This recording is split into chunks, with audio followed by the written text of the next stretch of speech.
చంద్రబాబు నాయుడు గారు ఎప్పుడు పుట్టామనేది కాదు అక్కడ. మరి చెట్టు తావి చెట్టు యాప చెట్టు లాగా వందల సంవత్సరాలు పుట్టక్కర్లా, వందల సంవత్సరాలు వేల సంవత్సరాలు బతకక్కర్లా.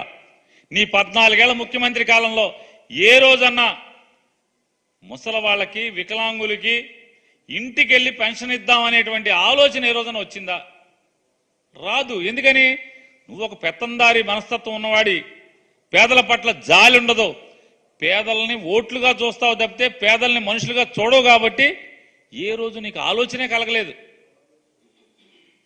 వచ్చిందా ఆలోచన అని చెప్తున్నాను. 2,50,000 మంది వాలంటీర్ల వ్యవస్థ ద్వారా 66 లక్షల మంది పెన్షన్దారులకు ఇంటింటికి వెళ్ళి పెన్షన్ ఇచ్చేటువంటి కార్యక్రమం 3 రోజుల పాటు జరుగుతుంటే ఆ వాలంటీర్ల వ్యవస్థను ఆపేయండి, నిర్వీర్యం చేయండి అని చెప్పి కాలుకు బలపం కట్టుకుని అట్లాగే నీ తాబే